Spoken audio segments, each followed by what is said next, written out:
So you're going to see it. Yeah, thank you, Joni. Okay, so we're going to have Scott Neal speak with us. He is newly elected board member of the League of Minnesota Cities. And so he has a meeting in St. Paul that he has to leave here promptly at 11.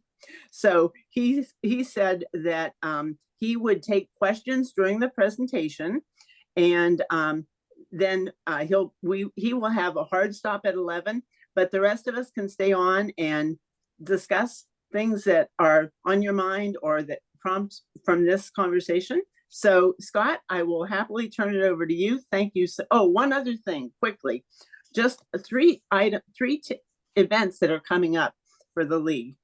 One is Thursday, October 26th. That will be an evening event, and it's community safety and policing at Edina City Hall.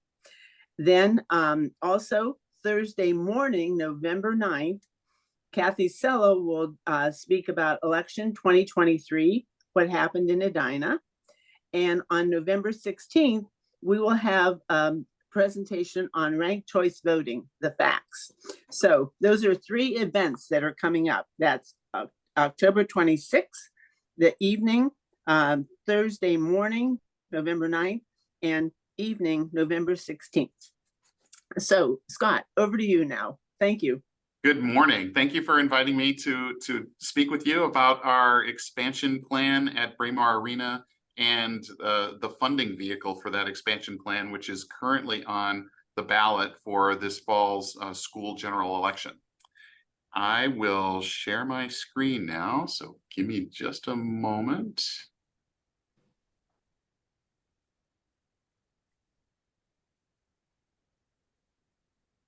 All right.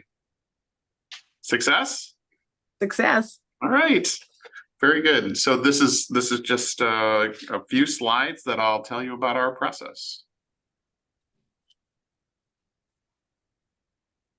I think. Yes. All right. So one of the things that's important to know is to take a few years, take a step a few years back. We were looking for funding vehicles for a large capital improvement project at Braemar Arena. There aren't a lot of options for funding large capital projects like this that don't involve a tax of some kind. Property taxes have their own use and audience, of course. The council was interested in finding some alternative to a property tax to fund this project. All of which was when you considered the Braemar Park and Arena project and Fred Richards Park project, about $71 million of new construction and renovations at those facilities. So the council gave its endorsement to staff in the city to seek a local option sales tax. And we started that process, I think, in 2020 to kind of get in line at the state legislature, work through our elected representatives there. The state's use of local sales taxes for city governments is very regulated. Not only do you have to get the state legislature, the House, the Senate, and the governor to approve a bill, but they also still, at that time and still today, control how long the tax can be in play for, how much tax you can seek to receive, and what you're going to spend it on. So they really controlled a lot of the levers for the property tax, and so you had to work through the legislative process to get permission to even to have a referendum on the process on the sales tax. What we are looking for, what we looked for a few years ago was phase one approvals, which were mainly approval for the Fred Richards Park renovation, and also for a lot of kind of what we would call back of house building infrastructure at the ice arena. So heating and cooling and water and freezing and all of those sorts of utilities that make the building work. Phase two, which is what's on the ballot this year, was for $31.7 million to add a fourth sheet of indoor ice, expanded lobby space, and additional parking space, and also a drop-off improvement in the drop-off zone for folks that are coming and dropping their kids off and then finding a place to park.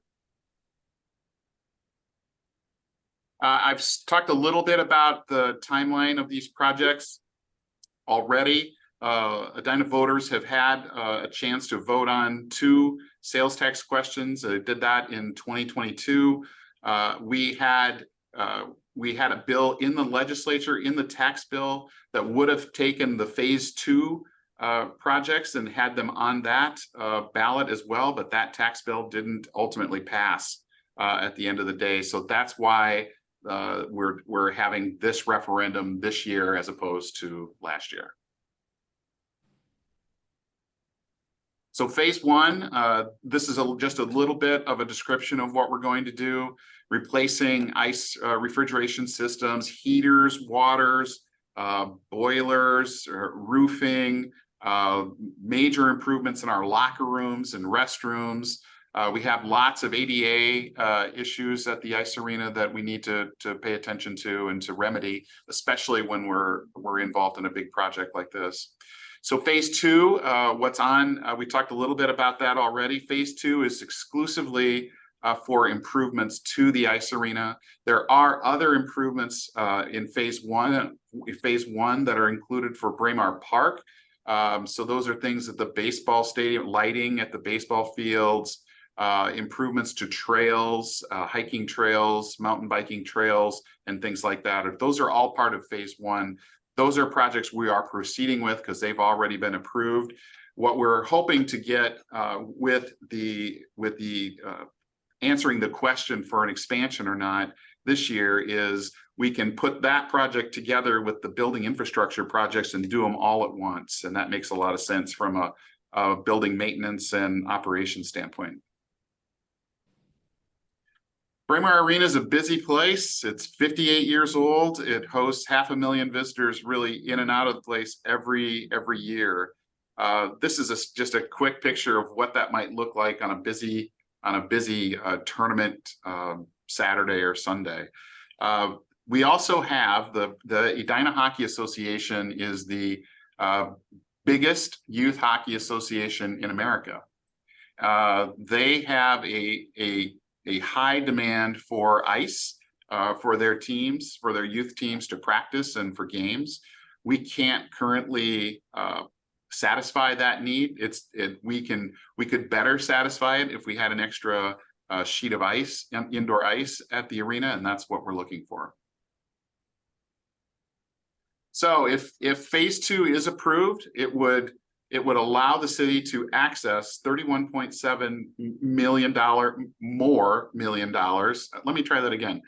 It would allow us to access $31.7 million in addition to the $39.3 that was already authorized of the existing sales tax. So we'll talk about this in a minute, but the sales tax doesn't increase. It doesn't lengthen in duration. It just directs money that is already being collected to an additional project.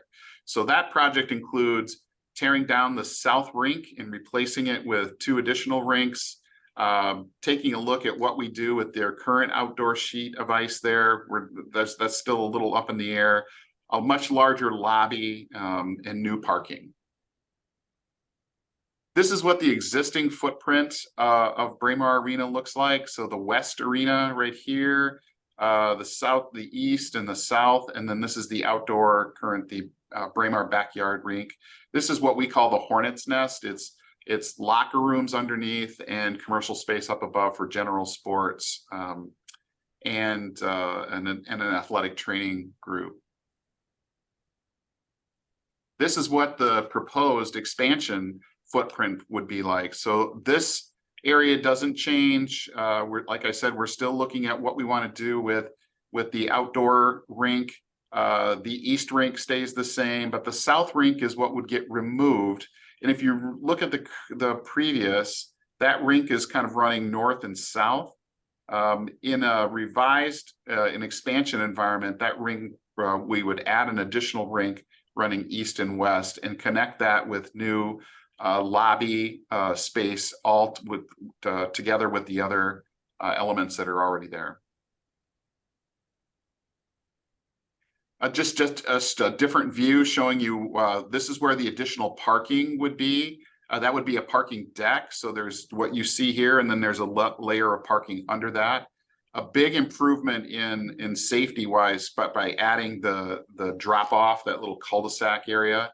The two blue sheets that you see here are new. You can kind of get a sense of what this expansion of the lobby on the front looks like as well. So this is the second, what we're calling second phase of a question that we've already asked. Folks, we've asked them for approval of spending money to improve the back of house infrastructure. We wanted to proceed with this question and resolve it one way or another before we did any building infrastructure projects there. It doesn't increase the half cent. It's still 0.5%. And the 19-year time period, which is the duration that was approved by the state legislature, also stays in place. Why a local option sales tax is a good question. One of the things I think that was appealing to the council is that in an analysis by University of Minnesota Extension, over 50% of our sales tax receipts would come from people who are non-residents. Which is appropriate in the case of, I could make an argument it's appropriate in the case of the ice arena, because it really hosts a large number and percentage really of folks from outside the community. So they have a chance to help fund this project if it's approved. So some of the clarifications or I guess pieces of information that we're getting, questions that we're getting, we want to make sure people understand that what we're talking about this year doesn't change anything that was approved last year in 2022. So improvements at Fred Richards Park are still in place. The investments that we are planning to make at Braemar Park and Arena, specifically things like mountain biking trails, still in place. Their funds are still in place. No changes there. The increase in the sales tax is not, there's no change in the duration or the rate. Those are staying the same from what was approved last year. So if the referendum passes, there will be $31.7 additional million that we can invest in Braemar Arena. We think that's going to have benefits not only for the folks that use the arena, but also for everyone else in the community that helps shoulder the burden of the fiscal burden of operating the arena, because the arena, ice arena, does not cover all of its operational costs. So right now we cover the balance of what is not covered with arena related revenues through liquor sales revenues, right? The liquor profits from our liquor operation. That's what covers that, so that taxpayer dollars aren't involved. A new arena with new equipment really has the opportunity for us to make some positive changes in our operating costs as well. So we're looking forward to that.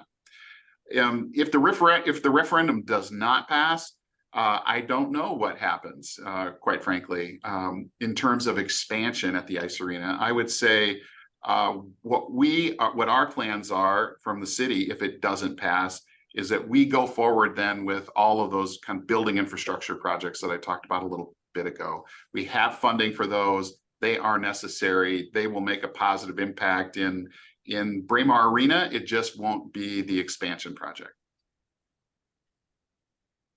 The election day is Tuesday, November 7th. The early voting is already well underway. I talked to the city clerk just a few minutes ago to see what our vote totals were like. She said as of today, we might have had 40 people vote altogether, not 40 a day, 40 total. So it's a low turnout so far, but maybe things will pick up here soon. If you would like more information about anything I've said today, or even information like our sales tax study that we got from University of Minnesota Extension, some of the plans that we've had in place where we've taken a look at Braemar Arena, you can find all of those at a website called edinaatplay.org. It's got a lot of kind of our fundamental communications and also studies that we've used to make decisions here. And I am happy to answer anybody's questions. I'm going to stop sharing. There.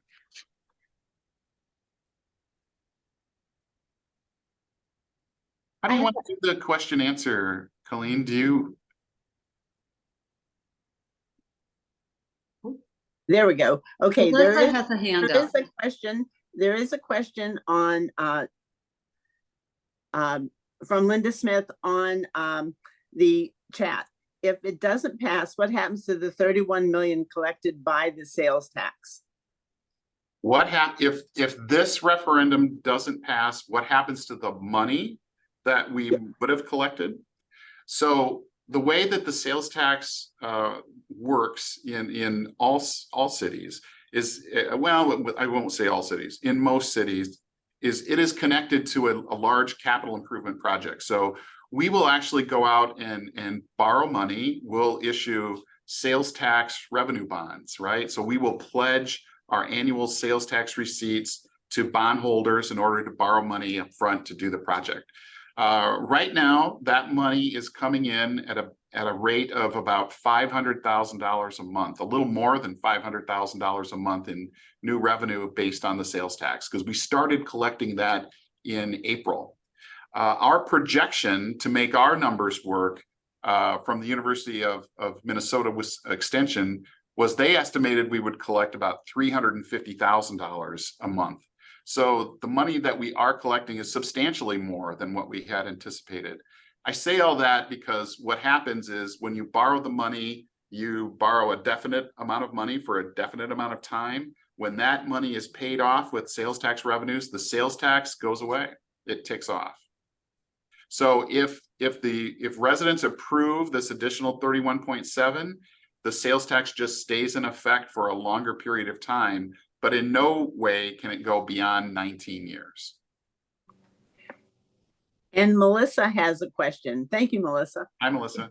Hi, and that tied to my question. So let me just make sure I'm understanding. So when you did the 0.5% initially for 19 years, that was to get the entire 71 million. And so you're saying, hey, if it doesn't pass, that 0.5% may fall off whenever we get to the 30. That's right. Okay, thank right. you. Yep.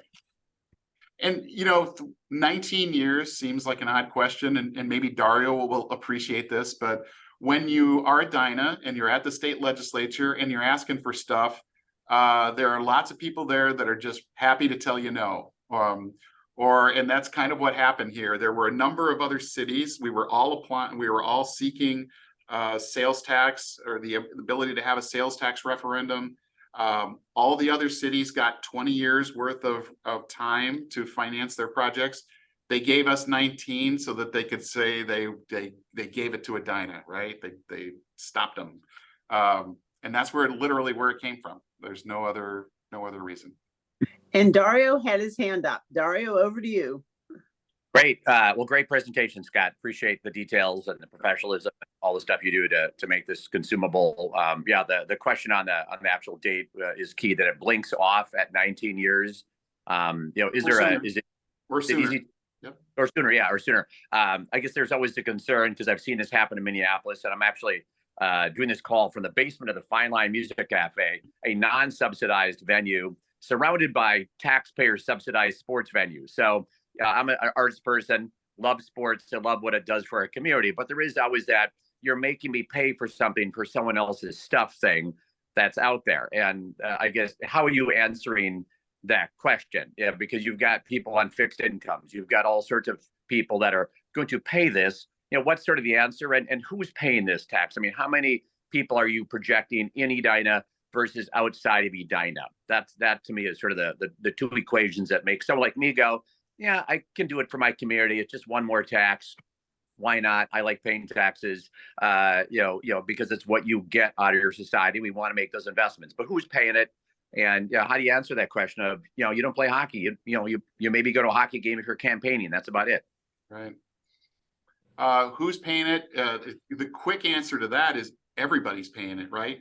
and not just adults, but kids too, right? So I've been talking about this at the ice arena with kids who are interested in this project, and I tell them, one of the benefits of a sales tax is that you kids are helping to pay for this too. Every time you buy a taxable thing, everything that is currently taxed by regular sales tax is taxed by the local sales tax. So that list is exactly the same, no bigger, no less.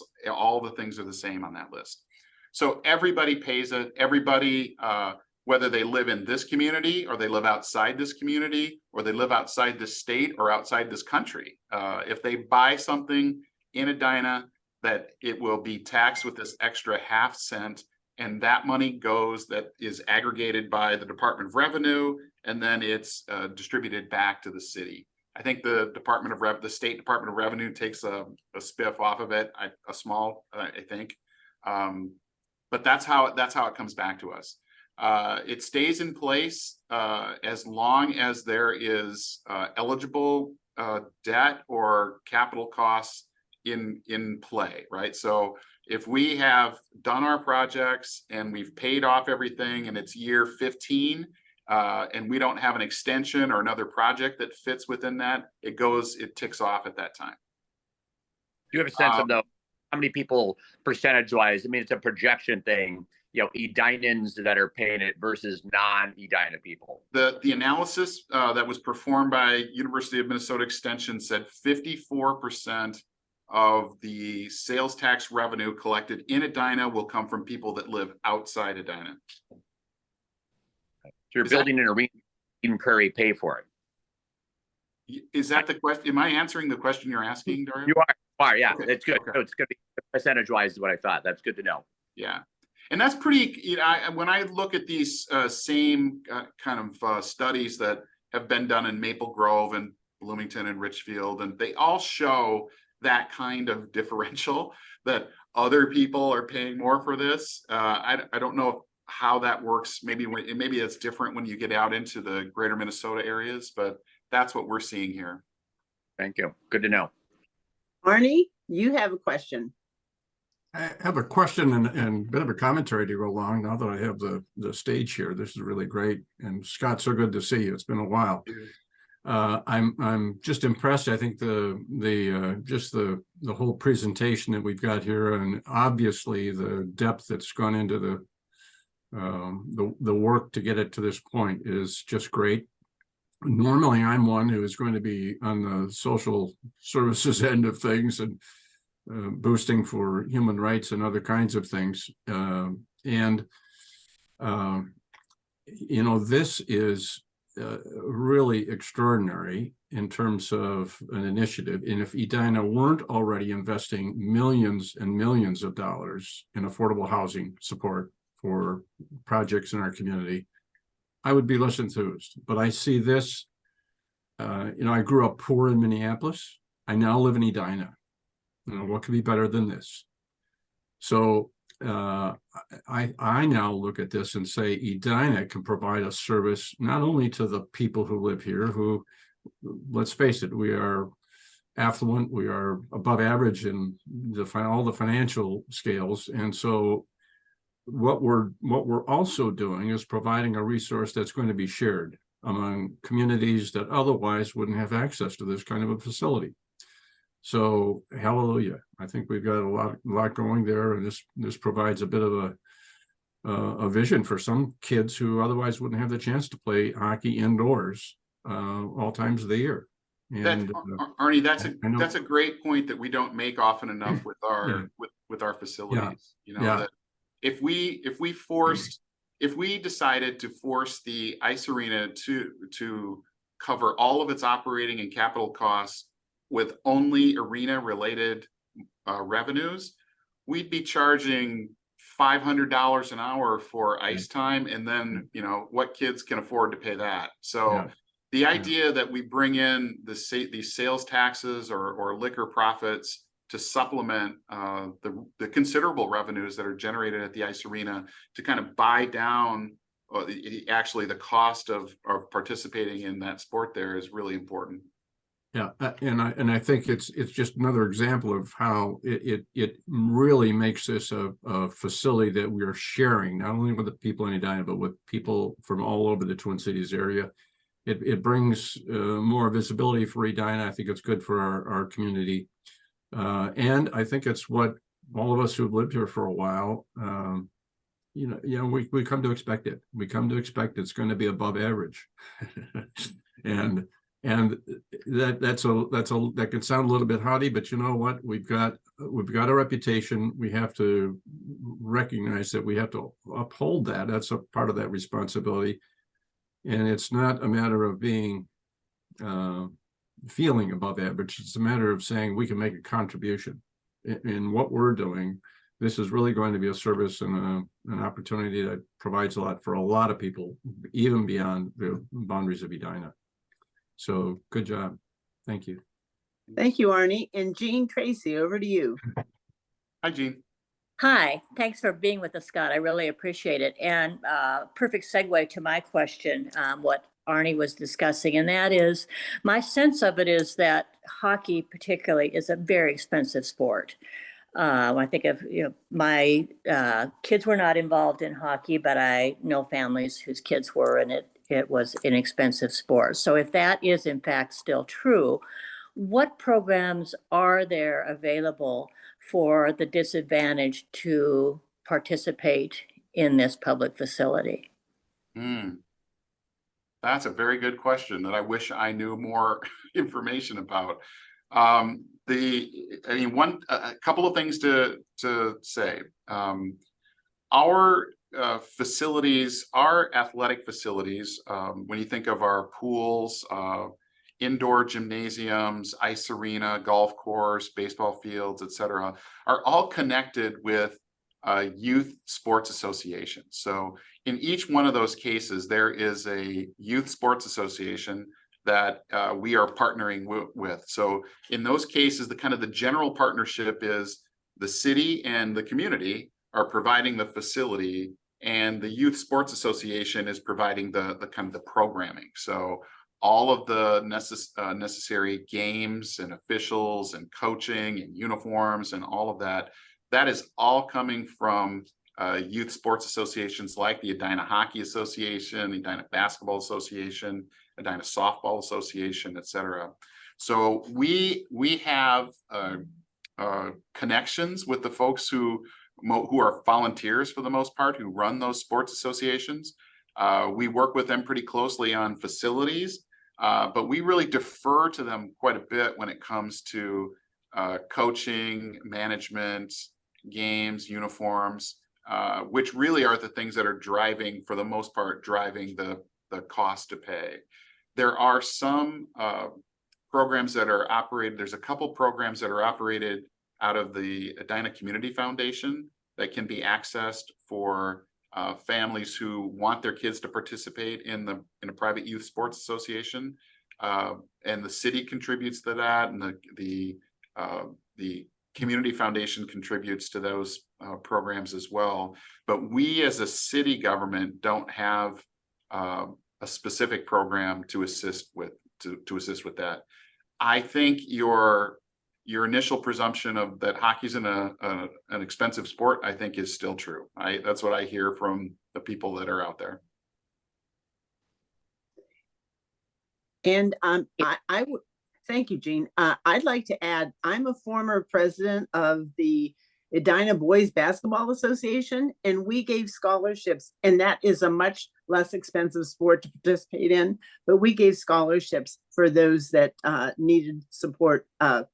We would just give them a reduced rate or whatever. So that has been going on for, that's probably 20 years ago that I was doing that. And also, there's a comment that Edina Give and Go also will support that. So, and they're always looking for donations and so forth. So that's a couple things that might attribute to that as well. I'm monitoring the chat, and we do have a question on any insights into some future larger infrastructure asks that will likely come up that could be incremental sales tax needed in the coming 19 years? Scott? Great question. There are some large kind of community capital projects that we are looking at that are that are sure to come our way.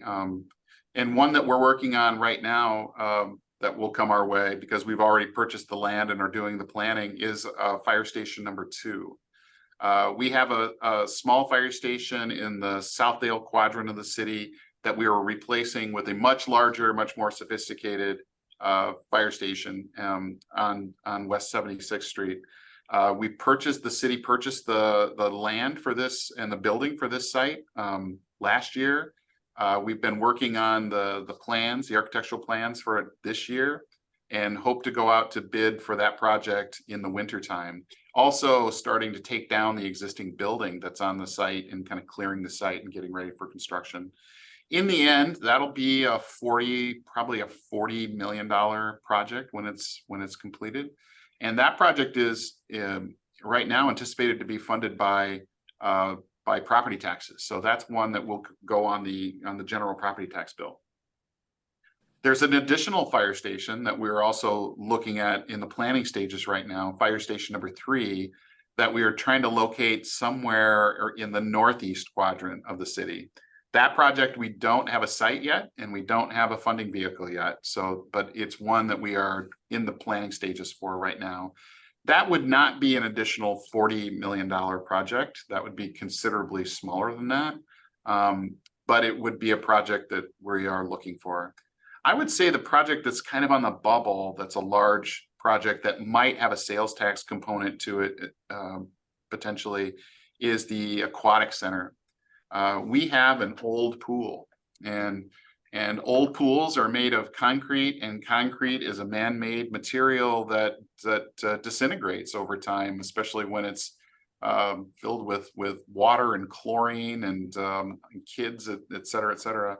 So while that pool works okay right now, it just feels like it's gonna fail at some point during the year, and then we'll have a conversation about how important is an outdoor aquatic center to us when that season for outdoor swimming is 90 days or less, right? That'll be an important discussion we have. But if the council says yes, that's important to the town, we're going to need it, that's probably a project that is eligible for sales tax funding. I don't think the 2 fire stations probably are, but that's just a quick view of what I see coming anyway. I hope that answers that. Does that answer that question, Melissa? Okay, thanks.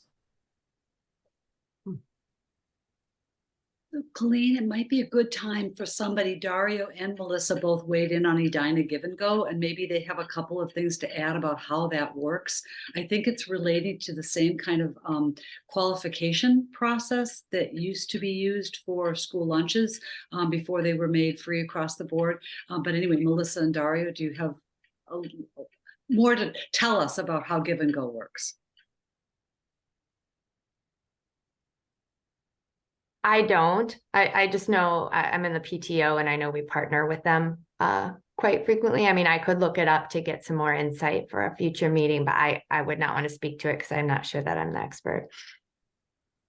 But the grants cover things like, in addition to things like tests, ACT, SAT in the past, and some tutoring. I think they also cover band, musical lessons, instruments, and things like athletic participation.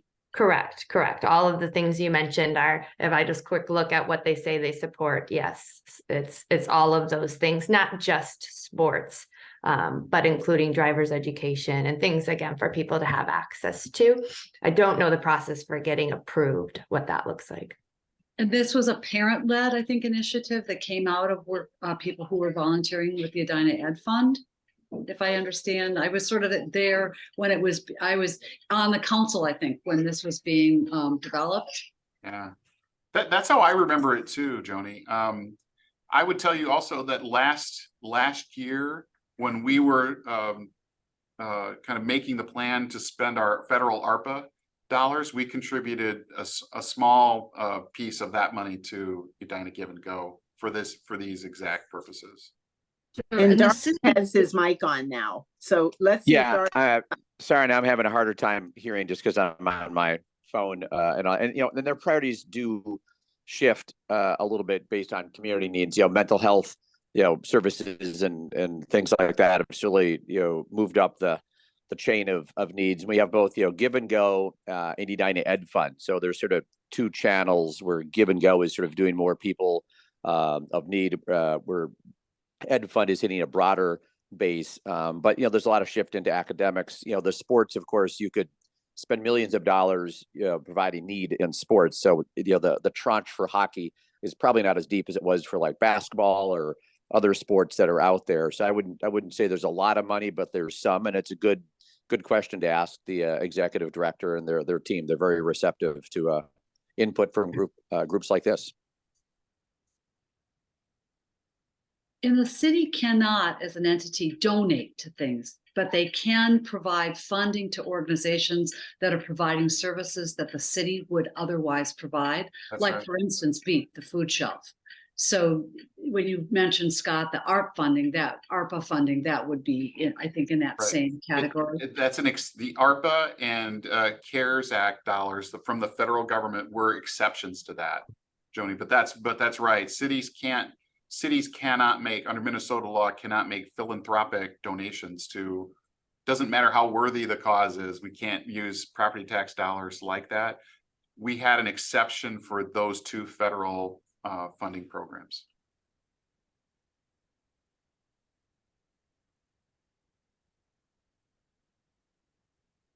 Are there any other questions for Scott, who will be able to make it to his meeting on time if he gets to leave a little early? But I Sure. know he's more than happy to take other questions.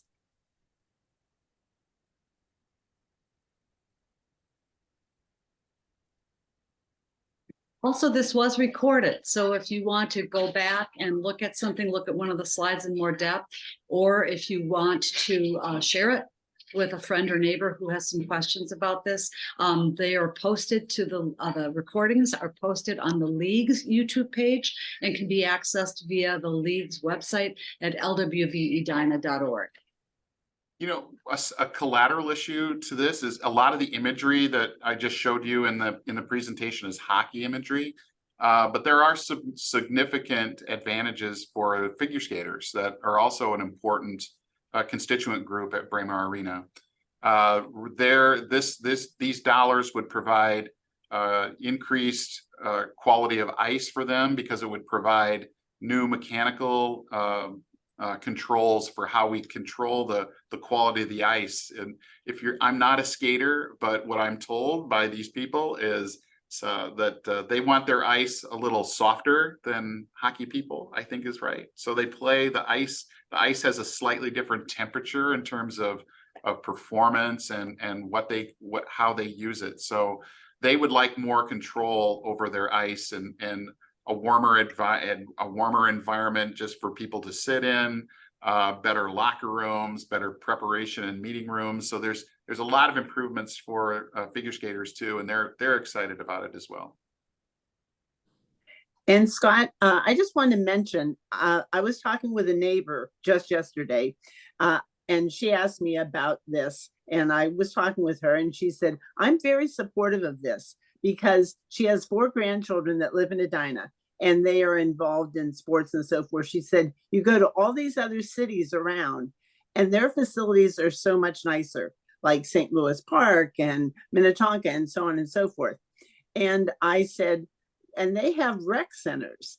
So my question is, what about a community center at some point in our lives? Yeah, that's a difficult question in Edina, and it's one that, Melissa, I didn't add to my list for your question, because we've not had a council consensus on a project of that nature yet. One of the biggest issues around community center in any community, but would be here for sure, is placement, is geographic location. because the bigger and better you make your community center, the more traffic, the more parking demand it creates. So not only are you finding a place for a very significant facility that is easy for people to get to, but then you're putting a parking investment in it as well, whether that's underground or surface or in a building kind of format. So it's a complicated project. We've talked about it a lot here. We talked a lot about it during the Grandview days when we were trying to figure out how the Grandview area should be redeveloped. But we don't have a political consensus on going forward with that.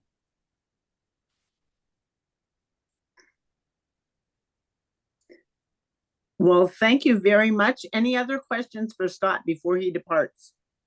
Just to say, not a question, but just to say that during the one town, one family conversations that the school district planned with the city, I think the Northside YMCA was a facilitator on those.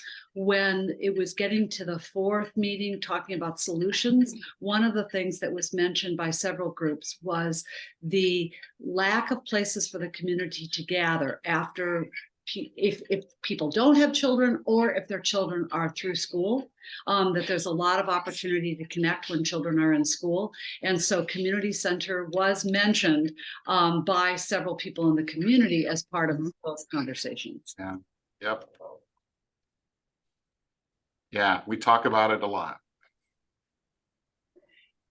Yes, and of course, where the current community center is a school. I mean, a lot of people would think, oh, that's just going to a school. And when I was on the basketball board, we did a lot of games and so forth there, and there had been some additions made and so forth. But I think that's something that Edina misses to some extent, to the point that Joni just mentioned that had been discussed at that one town piece. Okay. Any other questions for Scott? Sorry, Melissa has her hand up. one more. I know you're trying to get out. This is newish for me. So just to make sure I'm understanding, if it doesn't approve, which if it doesn't get approved, that remaining money that's already been approved through the sales tax you can't bring forward, well, okay, we'd like to use it differently. You'd have to go back to the well and start all over about how you would want to use it. So, okay, thank you. Yeah, so right now I will tell you one of the things that's happening at the state legislature was they got very tired of having individual cities every year come up and ask to make the case for a sales tax. So they have created a special task force to figure out what do we need to do to kind of get this issue off our plate, right? That's what they would like to do. So they're working on, the state legislators are trying to put together a bill for the upcoming session that would lay out probably a whole new set of rules and laws for how cities can use local sales tax.